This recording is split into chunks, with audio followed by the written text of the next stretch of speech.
делаешь, занимаешься искусством, как будто ты витаешь у художника вот такой вот как будто по болоту. Но мы все любую да, действие... как раз социальные практики мы пытаемся превратить в искусство. Теннис, бадминтон, скейтборд, футбол, велосипед, бег. Мы собираем истории всякие, там, про то, как художники живут, про то, как они зарабатывают деньги, типа, про то, как они вот вообще выживают в своем городе и каким сообществом живут. Мы это все рассказываем на выставках коллекции. Вот. И вот один раз мы уже показали коллекцию в Нижнем Тагиле, и выставка выглядела как...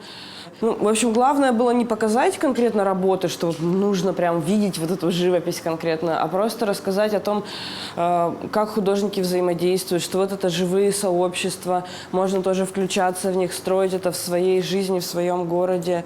Кубива, она играла такую роль важную в городе, как типа такой культурный, как бы молодое место, где все, типа, все молодые ребята тусуются, типа. Мы жили в Нижнем Тагиле, Нижний Тагил маленький город, вот, на тот момент, вот именно в этот момент временной промежуток, 14, 13, 15, там, типа, активность людей снизилась, вот именно имеется в виду культурная, то есть художники уехали, и как бы все, ничего нету, вот, и мы подумали, как бы, надо делать галерею, вот, потому что квартиры нам не хватало для того, чтобы проводить тусовки, там, встречаться и мастерить. У нас не было большой мастерской. И вот постепенно появилась такая идея. Вот. И год мы искали помещение и нашли в итоге гараж, который был довольно большой гараж. Это бокс. И сняли его в апреле 2014 года, и к осени, в сентябре мы открыли первую выставку. Нас собралось несколько человек, это там примерно 10 человек. Компания художников, и не только художников, а просто заинтересованных людей, просто активных ребят. Это было как сарафанное радио, и мы вообще ничего не рассказывали никому. Да, просто открылись, как бы позвали друзей, а друзья позвали из друзей. Екатеринбурга часто приезжали. На самом деле, мне кажется, важную роль сыграла, за что была активность среды какой-то культурной Екатеринбурга, и они на разные выставки могли даже... как-то мы были площадкой биеннале параллельной, да? И к нам 2 автобуса с туристами приехало. Последние 2 года это была даже скорее... Больше мы делали не выставки, а какие-то музыкальные события. Несколько лет мы проводили концерты всяких андеграундных музыкантов, российских, и не только андеграундных, всяких прикольных и местных. То есть они вместе типа выступали на одних площадках. Проводили уральскую язву, вот как у нас называлось. Фестиваль типа андеграундной музыки, вот мы их провели 2. Или 3, по-моему. Или 3. Потому что 3-я язва была уже около Кубиве. Это было всегда типа жестко. Вот. И все типа из Екатеринбурга ехали в Тагил, потому что там типа такая как бы разгильдяйская волна. Потому что в ЕКБ в это время там хорошая ситуация культурная, но там все как бы в музее, институции, галереи, концертная площадка. Или бизнес какой-то. Да. А здесь самоорганизация, у которой нет ни структуры, ничего, и можно супер свободно себя вести. Мы сильно меняли пространство, типа всякие мосты строили, там рампу для скейта строили огромную, там мы катались зимой на скейтбордах, чтобы типа, везде зима, вот. Мы тут начали все танцевать еще вдобавок, не просто там смотреть видосы, что-то как бы смотреть, что мы сделали, а именно все мошиться. Вот, и как бы тут такая поддержка, из-за того, что некоторые концерты зимой были, было 30 градусов мороза, и у нас комнатка построена с баром, теплая, но в ней там много народу не помещается. Вот, и поэтому все, кто стоит на улице, им нужно было танцевать, чтобы не замерзнуть. Поэтому как бы энергия была мощная. В Москве ты больше коммуницируешь, а в Нижнем Тагиле ты больше делаешь. Нас научил Тагил быть как бы всем.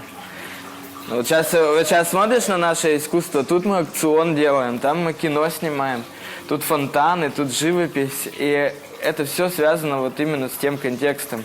Потому что мы были журналистами, мы были галеристами, мы были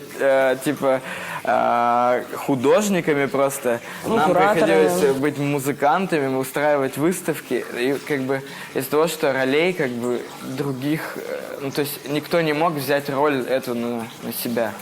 Мы сейчас делаем музыкальный альбом. Вот этот альбом музыкальный про регионы. В Москве всего много, в Москве всего много. Вообще, вот что-то типа того это будет.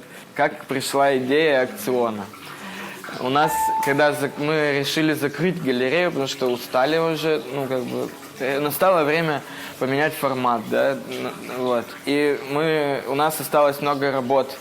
И мы думали, надо их продать. Устроили аукцион в Екатеринбургском ГЦСИ.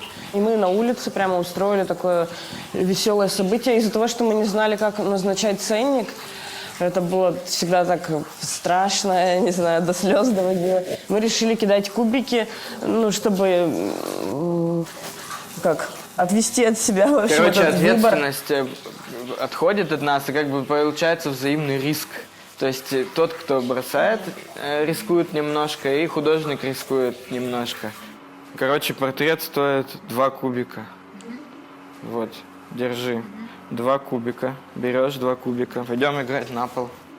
Кидается 1 кубик, потом 2 кубик. Ну вот, последнее, это значит первое. Ой, нет. Первый, вот то, что ты сейчас бросишь, это последнее в цене будет цифра. А второе, это первое. Сзади нужно считать. Паспорт произведения. Вот, 6. И 6. 66 рублей. Хорошо. Поздравляем.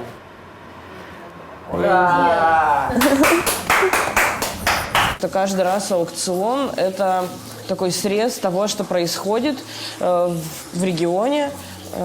И ну, кто играет, какие роли присутствуют, кто готов покупать, какое искусство, каких художников. И мы поняли, что с помощью этого аукциона мы сможем изучать современное искусство в России. Это всегда как бы отношение к деньгам, отношение к продажам всегда расставляет определенные знаки, да, какие-то. И получается, после Краснодара мы еще ездили в Пермь, в Красноярск, вот в Саратове недавно были, в Москве провели уже аукцион. И, в общем, так мы и собираем художников. Мы везем художников из Екатеринбурга и Нижнего Тагила, потому что это наш родной регион, и мы хотим его продвижением заниматься. И мы едем в какой-то город, там собираем с помощью кураторов и наших знакомых художников людей, которые готовы отдать нам работу, художников, которые хотят участвовать. Стараемся, конечно, выбирать самых активных, интересных. Получается, мы таким фильтром являемся с Виталиком. Иногда мы привлекаем совершенно неизвестных в среде, да, чем-то понравившихся нам. Или хотим человека включить в эту среду. Видим, что он готов к этому включению, но нет проекта, с помощью которого бы он стал взаимодействовать, и мы их тоже приглашаем. Да. То есть, в общем, всегда это по-разному. Кому-то, конечно, отказываем, не то чтобы мы брали все подряд. Всегда, в общем, это такая некоторая партия в шахматы с городом, отбор художников. Это открыто субъективный выбор. То есть мы не скрываем, что мы просто сами выбираем. И вот. И иногда на нас влияют люди. Иногда мы сами решаем просто. Еще мы коллекцию собираем. То есть каждый художник, который участвует в нашем аукционе, отдает нам одну работу в дар. А потом с продажи мы не забираем себе процент. То есть вот как бы такую себе выгоду мы придумали. Работа из коллекции. Коллекцию мы собираем для того, чтобы потом в маленькие города возить. В Нижнем Тагиле, что в определенное время, в 12 ночи, мы придем на этот перекресток и положим стрелки. В любое время любой житель может прийти по своим часам и переставить эти стрелки. И это называлось «Свободное время».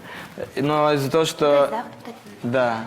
Свободное время строителей мира, потому что это строители этой улицы мира. Кто готов потратить время, да, у кого есть свободное время, чтобы переместить стрелки в Нижнем Тагиле, то есть там потратить время на конкретное искусство. И мы видишь, 24 часа снимали это видео, то есть тут супер сильно ускорено. Вот, и тут видно, что несколько, ну, как бы все-таки стрелки передвигаются без нашего участия. И, типа, в городе есть активность, в городе есть надежда, как бы, на то, что, типа, свободно, люди готовы тратить время. Аня шьет сумки красивые. Это связано, это вообще как бы у Ани большой проект, называется «Арт-сексуал». Вот, это типа такая типа девиация, когда человек любит искусство, то есть он типа, у него мания сексуальная к искусству. И с этим связана серия выставок, да, «Арт-сексуал», где художники как бы на эту тему, насчет любви к искусству, вообще как бы какой-то сексуальности в искусстве размышляют. Все это как бы тоже из Ну да, брошенных это материалов. тоже переработка, в общем, это мусор. Вообще по плану мы должны пить эту воду. Типа зверь, как бы, это же чувство проявляет, да, к человеку. Типа глубокого сочувствия.